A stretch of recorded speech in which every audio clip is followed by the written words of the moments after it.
A vida é a arte do encontro, embora haja tanto desencontro pela vida. Se encontrar, se reencontrar, essa é a nossa essência. E quem foi que disse que é preciso se perder para se encontrar de novo? Perdemos muito nos últimos anos. Não era preciso. Em 6 meses, o número de brasileiros que vivem na pobreza quase triplicou. Agora é o momento de encontrar nossa melhor versão. Não o encontro físico, ainda restrito pelo vírus que assombra. Falo do reencontro com o que nos faz viver, sonhar, sorrir. O reencontro do trabalhador com o emprego. Do jovem com a oportunidade. Da mulher com a dignidade, com o respeito. Das famílias com a estabilidade. É o seu encontro com o seu direito de comer, estudar, trabalhar. Escolher seu caminho. O encontro do Brasil com a tolerância. E do brasileiro com a esperança. O Brasil tem jeito. Vocês não percam a esperança que a gente vai fazer deste país o país da concretização dos sonhos que a juventude brasileira tem hoje. Não desanime nunca.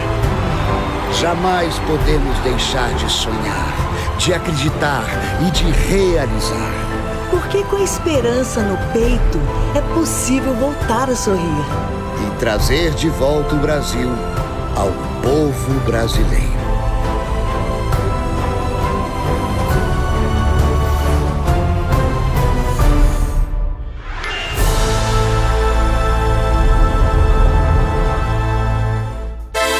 Jornal Rádio PT, informação e luta popular, com Amanda Guerra.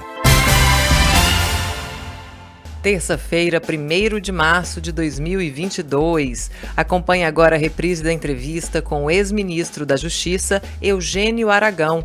Ele fala sobre o golpe de 2016. Entrevista. Vamos falar agora com o jurista, ex-ministro da Justiça, Eugênio Aragão. Bom dia, doutor Eugênio. Seja bem-vindo ao Jornal Rádio PT. Muito obrigado por ter aceito o nosso convite. Bom dia, companheiras e companheiros. Para mim é uma grande satisfação poder falar com vocês. Tanta coisa acontecendo, em tempos tão difíceis que todos nós estamos atravessando, né? Certamente. Bom, o senhor afirmou em 2016 que o impeachment da presidenta Dilma significava um retrocesso ao convívio democrático. Eu falo também de traição e de um clima de ódio político. E recentemente o ministro do STF, José Barroso, afirmou que a perda de sustentação política foi o que resultou no golpe de 2016. Eu queria saber do senhor, como é que o senhor avalia essa afirmação 6 anos após o processo, lembrando que o STF negou o pedido de anulação feito pela defesa da presidenta Dilma e negou também o afastamento do Eduardo Cunha, que presidia a Câmara dos Deputados à época. Olha, eu, com todo respeito ao ministro Barroso, a quem eu tenho pessoalmente grande estima, mas uma declaração desse tipo chega a ter áreas de hipocrisia, né? Porque, afinal de contas, nós sabemos que em 2015 e 2016, a governabilidade estava sendo comprometidíssima, principalmente por um personagem. Esse personagem chamava-se Eduardo Cunha. Eduardo Cunha, ele queria ser dono do governo, queria ser dono do Congresso, queria ser dono do país, né? E nós sabemos que durante muitos anos esse senhor Eduardo Cunha, ele atuou aparelhado com gente do partido dele dentro do governo, né?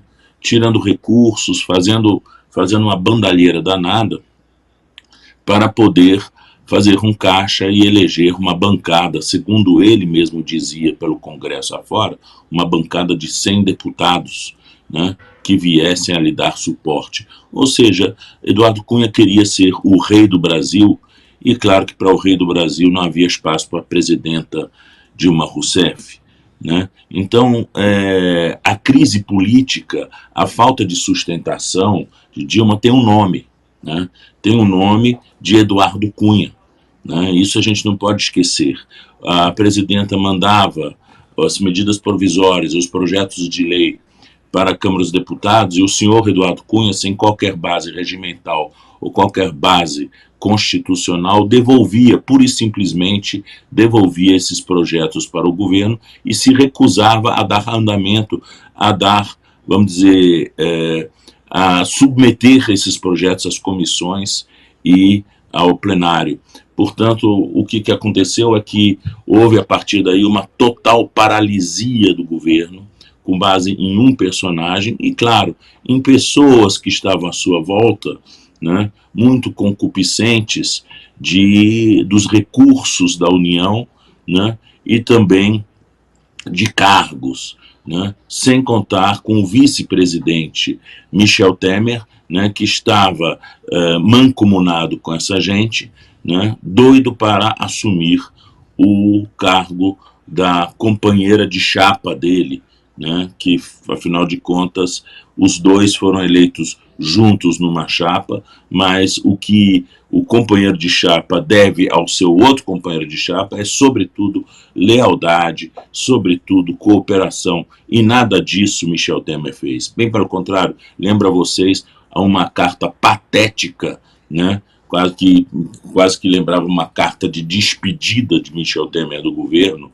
né, em que ele promovia autoelogio, porque muita gente, inclusive, sabe que essa carta não foi escrita por Michel Temer, e sim por Moreira Franco, né, e lá naquela carta o Moreira Franco referia-se a si mesmo, dizendo, e a senhora tirou essa grande figura, Moreira Franco, que estava fazendo um belíssimo trabalho. Isso Moreira Franco falando de si mesmo em nome de Michel Temer. Então foram tempos horrorosos, foram tempos muito tristes. Lembrar isso agora, desse jeito, dizendo que Dilma não tinha sustentação política, é simplificar demais, mas simplificar terrivelmente esse drama que foi imposto ao país a partir de um candidato perdedor que não aceitou a sua derrota e começou então a articular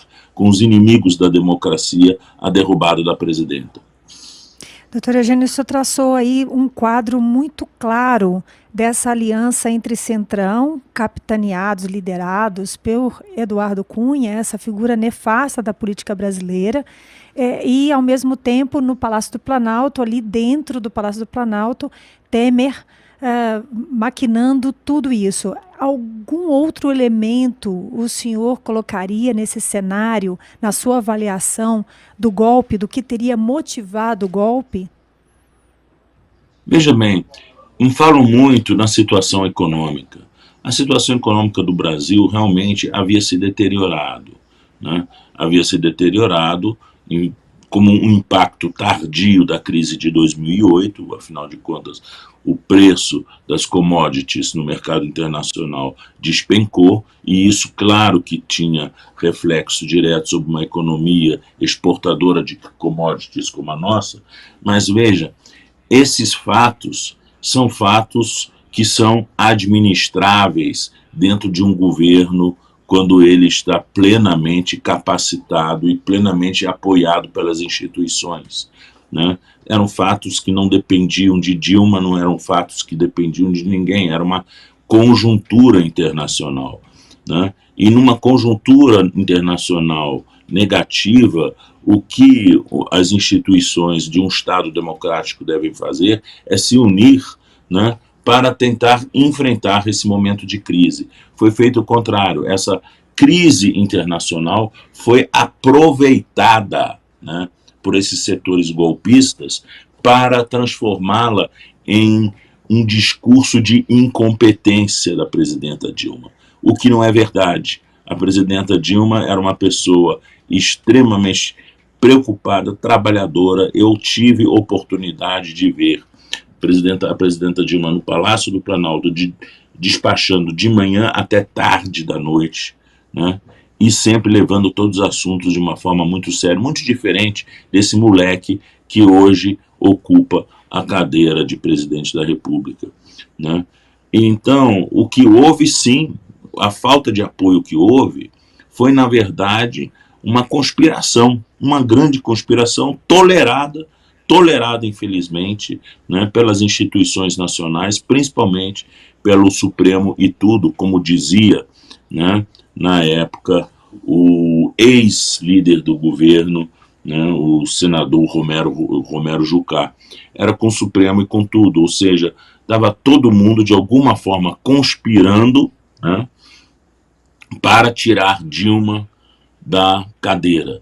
E isso tem, evidentemente, também, isso não podemos deixar de mencionar aqui, um forte elemento misógino, né? Um forte elemento misógino. Dilma, primeira presidenta mulher desse país, e a Dilma, um símbolo de dignidade, de luta pela democracia desde a sua juventude, né, foi retirada exatamente por tudo isso que ela representava. Estamos aqui hoje, né, num governo que tenta impor a todos nós uma sociedade misógina, uma sociedade homofóbica, uma sociedade que descura de todos esses valores democráticos que foram construídos, né, depois da ditadura, principalmente depois da Constituição de 1988.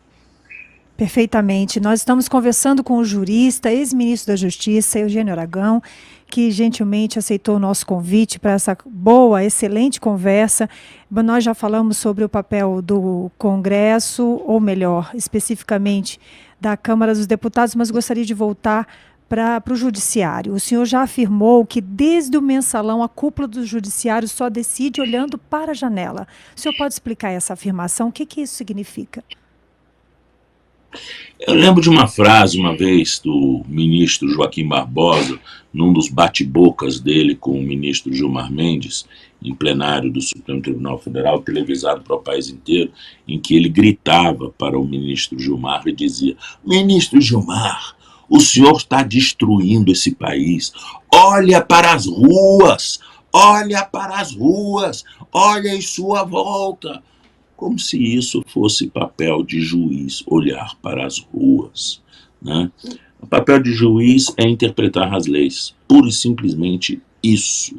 E essas leis são aprovadas pelo Congresso Nacional e, portanto, a sua legitimidade está no voto popular recebido por aqueles que elaboram as leis, né? Portanto, quem tem que olhar para as ruas é o Congresso Nacional, não o Judiciário. O Judiciário tem que ser leal às instituições. E desde a época do mensalão não foi, né? Porque o ministro Joaquim Barbosa escolheu um lado, o lado de Roberto Jefferson, que contou ao país inteiro uma lorota de uma mesada que seria dado pelo governo a deputados para votarem conforme os seus projetos. Pelo amor de Deus, vamos deixar uma coisa muito clara. Governos têm inúmeros instrumentos, né, para criar liames de simpatia com deputados. Não precisa dar mesadas para deputados, né? Todos os deputados, legitimamente, têm demandas para os seus constituintes, né? E essas demandas são atendidas normalmente pelo Poder Executivo. Atendê-las de forma mais ou menos completa, mais ou menos diligente, é importantíssimo para o deputado, porque precisa receber mesada para ajudar a um governo. Isso aqui é uma idiotice também no bonde. O que aconteceu, sim, o senhor Roberto Jefferson, né, para ele fazer parte, para o seu partidinho, parte da base do governo, 20 milhões, né? Isso todo mundo, até as pedras desse país sabe. E recebeu 5 milhões de um fundo, né, que foi dado a partir de empréstimo que o PT fez, né, no Banco Rural, para poder quitar dívidas de campanha de seus deputados. Então, parte desse dinheiro de quitação de dívidas de campanha foi como se fosse uma gentileza entre partidos que compõem a mesma base, né, de ajudar a quitar dívidas de campanha. Mas ele, insaciável, ele queria mais, e queria mais, e não recebeu. E aí o nível de irritação dele começou a subir, né, E não só por causa disso, também por causa do escândalo dos Correios. Né? O escândalo dos Correios que saiu na época em que as pessoas colocadas ali no Correio por esse cidadão, Roberto Jefferson, estavam realmente com a mão larga, né, recebendo dinheiro de fornecedores. E isso foi filmado, né, filmado e apresentado no Jornal Nacional. E aí, Roberto Jefferson, com sua cabeça conspirativa e conspiratória, logo ficou pensando que isso aqui era coisa do governo, melhor dito, do ministro José Dirceu, que estaria querendo acabar com ele.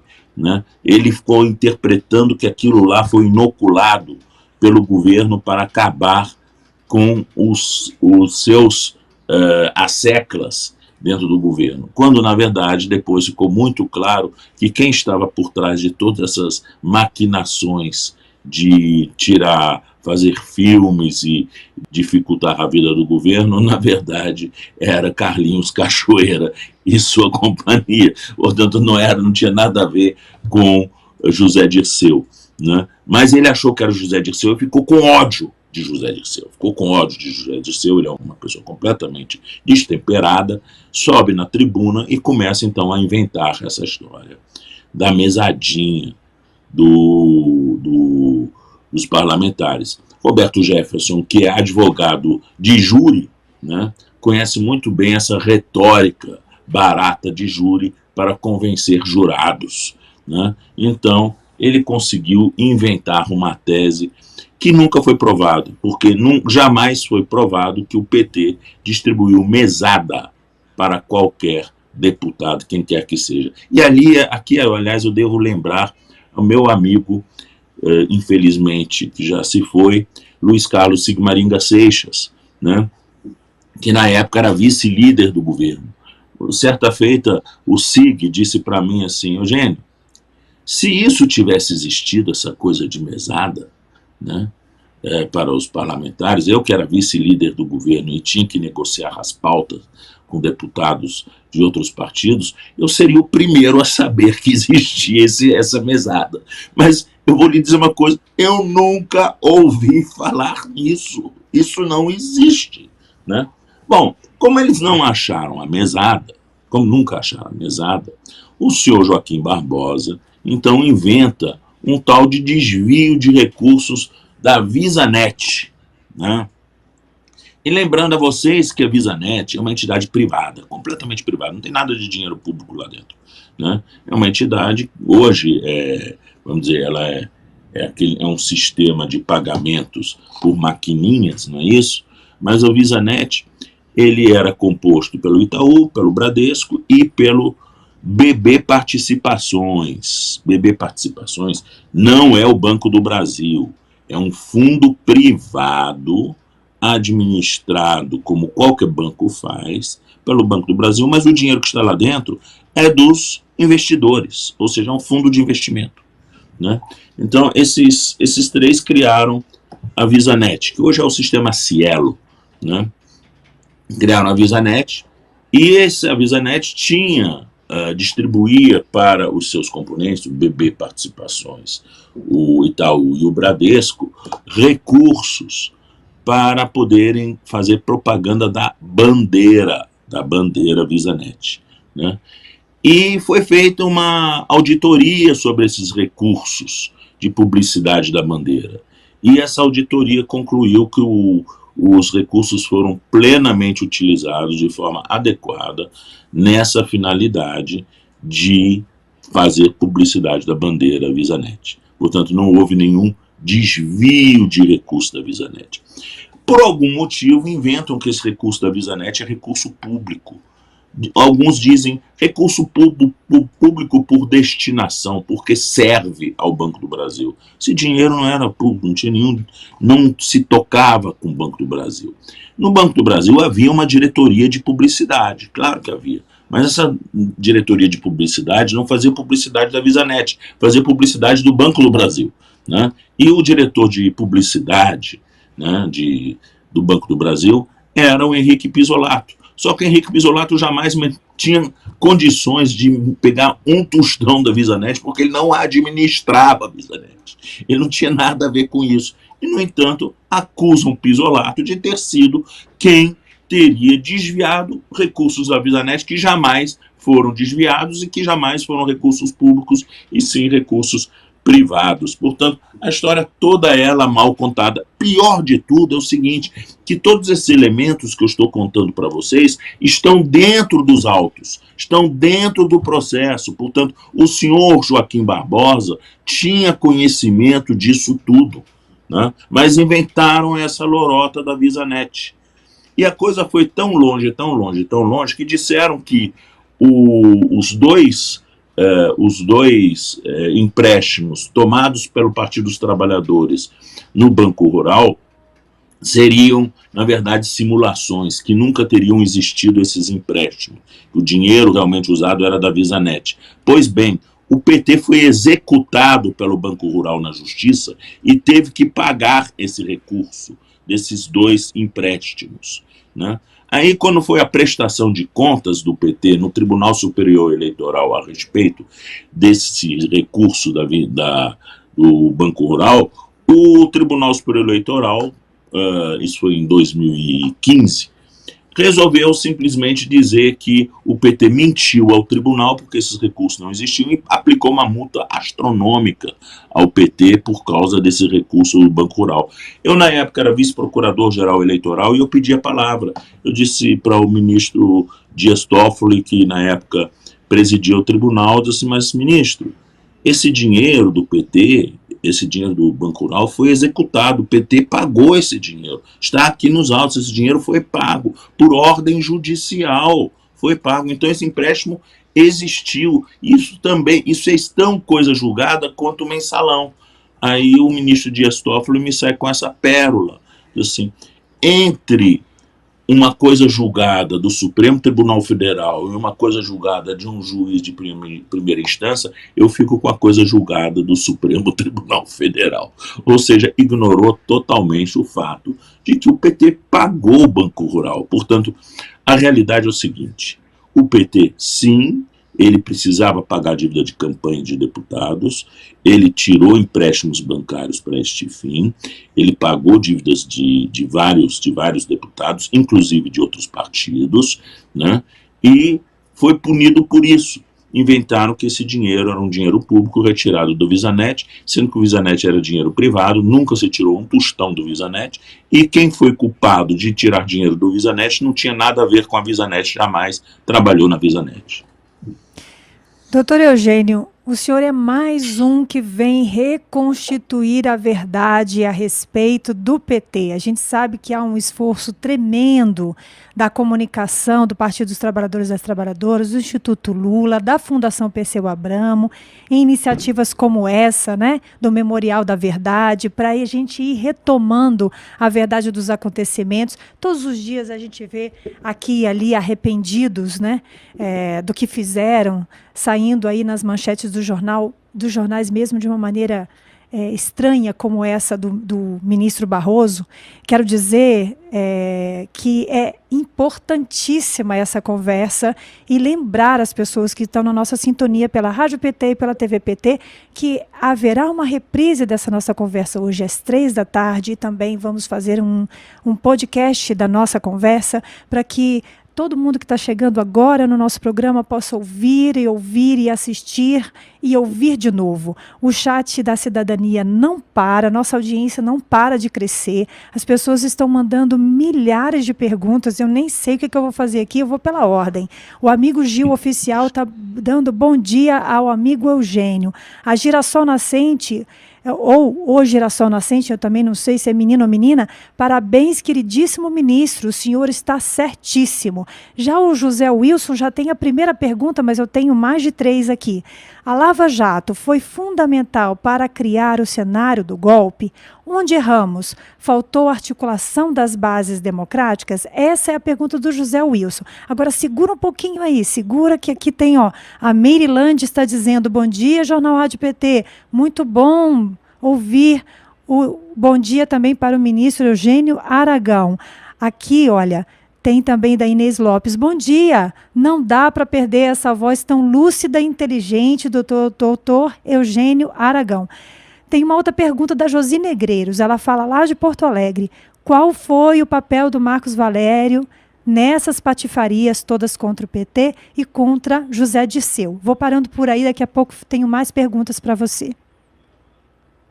Começando com Marcos Valério. Marcos Valério é um empresário da área de comunicação, né? Ele realmente tinha uns negócios meio tortos, tá? Vou lhe dizer isso daí porque conheço a versão de dentro do Ministério Público. Ou seja, ele sim emitiu notas fiscais frias, né? E coisas do gênero. Ou seja, não é uma pessoa com que, vamos dizer, valeria a pena fazer negócios. Mas Marcos Valério, desde a época de priscas eras do Fernando Henrique Cardoso, ele era dono da conta de publicidade da Câmara dos Deputados, do Banco do Brasil, de vários. A empresa dele tinha realmente um portfólio muito grande.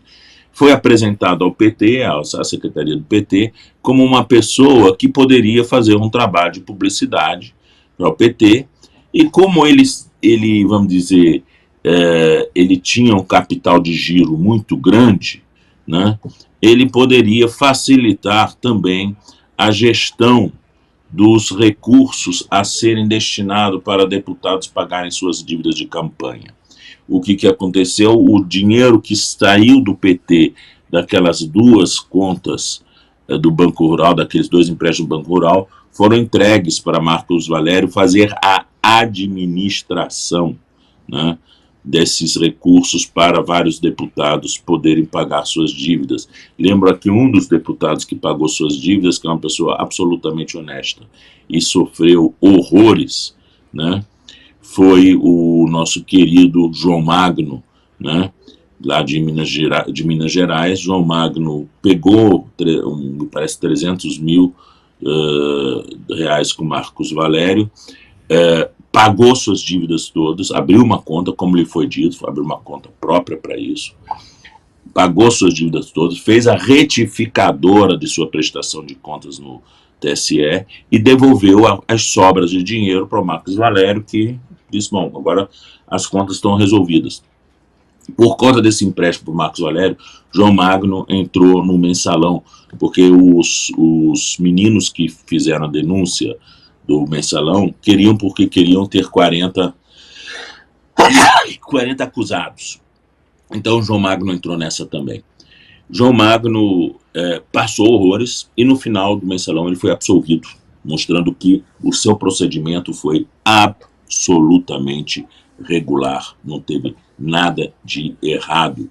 Ele realmente usou esse dinheiro, ele declarou esse dinheiro, ele devolveu as sobras, ele fez tudo que tinha que ser feito. E não tem nada de errado um partido vir a socorro de seus deputados com recursos para pagar suas dívidas de campanha, porque, afinal de contas, esses deputados fazem parte da bancada do partido e são também filiados a esse partido. O que não é muito comum no nosso sistema é um partido pagar dívidas de outro partido. Mas eu acho que isso, mesmo que isso aqui fosse uma irregularidade, isso é um pecado venial, porque o que se queria, na verdade, era simplesmente pagar dívidas de campanha, né, para ter uma relação mais tranquila de governabilidade. Isso daqui, nisso não tem nada de corrupção, não tem nada de errado, é um dinheiro tomado no banco, pago à base de juros, né, como qualquer pessoa pode fazer, né. Então, esse é o Marcos Valério, né? Marcos Valério, digamos assim, eu pessoalmente não faria negócios com ele, mas, enfim, pelo fato de que ele estava estabelecido no mercado e era uma pessoa com uma enorme liquidez, né? Ele foi escolhido para administrar esses recursos, né, do Banco Rural para distribuir para aqueles deputados mais necessitados para fecharem as suas contas. Já o José Wilson gostaria de saber, o papel da Lava Jato no cenário do golpe, né? Se ela foi fundamental para criar esse cenário e onde é que nós erramos? Faltou articulação das bases democráticas, o que é diferente do que o ministro Barroso disse da questão do apoio do Centrão. Aqui nós estamos falando mesmo de articulação das bases democráticas, das instituições democráticas. Olha só, nós erramos sim, porque o formato do chamado combate à corrupção e à lavagem de ativos dentro do Ministério da Justiça foi feito de forma a fortalecer muito mais do que instituições, corporações, né? Houve um foro que foi criado à época pelo ministro Márcio Tomás Bastos dentro do Ministério da Justiça chamado ENCLA, que é a Estratégia Nacional de Combate à Corrupção e Lavagem de Ativos. Nessa ENCLA tinham assento a Associação Nacional dos Procuradores da República, a Associação dos Fiscais de Tributos, a Unafisco, tinha a Associação Nacional dos Delegados da Polícia Federal, tinha a Associação dos Juízes Federais, a AJUF, tinha a Associação dos Magistrados Brasileiros, a AMB, tinha a CONAMP, que é a Associação Nacional do Ministério Público Estadual, estava todo mundo lá presente, ou seja, um monte de entidades que representavam o quê? Não representavam instituições, representavam os funcionários dessas instituições com demandas, sobretudo, de vantagens, de, vamos dizer, de qualidade de vida, né? Muito mais do que isso. Então foi um erro. Não que não se deva dialogar com essas instâncias corporativas, mas fazer essas instâncias corporativas serem determinantes de uma política de governo está errado, porque essas instâncias corporativas não têm voto popular, não representam a sociedade como um todo, né? Então, infelizmente, a ENCLA acabou elaborando projetos de lei que, sobretudo, visavam a fortalecer mecanismos corporativos de pressão em cima do Estado. Como um exemplo típico, a Lei 12.850, que trata das organizações criminosas, né? Nós demos, de certa forma, asa a essa turma para eles voarem bem alto, né? E, claro, que eles utilizaram essas armas que nós lhes entregamos contra nós mesmos, né? Porque é da natureza do corporativismo agir contra o governo da vez, porque é o governo da vez que pode lhes dar vantagens, facilidades, isso é, aumento de ganhos, né? Reconhecimento de outros tipos de vantagem, como auxílio alimentação, auxílio médico e não sei o que mais. Então, esse governo sempre estará sob a pressão dessas corporações para garantir o bem-estar de seus membros. E essas corporações usam os podres poderes deles para fazer o governo ficar contra a parede e atender às suas demandas. E foi isso que aconteceu. Eles usaram, então, esses graves instrumentos para colocar o governo contra a parede, né? E fizeram isso de uma forma muito pouco sutil, muito direta, de forma muito grossa, principalmente os dois presidentes da Associação Nacional dos Procuradores da República da época. O primeiro foi o Alexandre Camanho e depois foi o Robalinho, né? Os dois não tinham nenhum tipo de pejo, né, de mostrar realmente aqui que eles vieram. Eles usavam realmente os poderes, vamos dizer, institucionais para dar alavancagem corporativa, né? Infelizmente, a NPR se deteriorou muito, mas muito, na sua ética, na sua base ética, sob esses dois presidentes. Mas não foi só isso, né? Nós tivemos um ambiente extremamente adverso da mídia que tinha apoiado a Aécio Neves e não queria Dilma como presidenta, né? E aproveitaram, então, desde o início, isso aqui foi em janeiro de 2015, aquele caso de Pasadena, né, como como um grande exemplo de um negócio mal feito e mal explicado. Ora bolas, todo mundo sabe que Pasadena foi um excelente negócio na época, né? O Brasil precisava de uma refinaria, né, que refinasse óleo pesado, na época, e só os Estados Unidos tinha esse tipo de tecnologia. Pasadena servia para isso. E tanto assim foi que depois, mais tarde, Pasadena estava à sua plena capacidade, né? O que aconteceu é que o sócio belga de Pasadena resolveu sair do negócio e vender a sua parte para a Petrobras. E aí, realmente, o negócio acabou saindo mais caro para a Petrobras do que a Petrobras estava prevista. Portanto, os ganhos de Pasadena demorariam mais tempo para serem realizados, ou seja, a realização do dinheiro que foi investido, não é isso? Mas, se Pasadena tivesse sido adequadamente administrado, ficado nas mãos da Petrobras, Pasadena de longe devolveria todo o investimento que foi feito, né? Mas a partir de Pasadena começa então a investigação sobre a Petrobras, né? A Petrobras, que desde priscas eras da ditadura militar sempre distribuiu vantagens para seus diretores, né?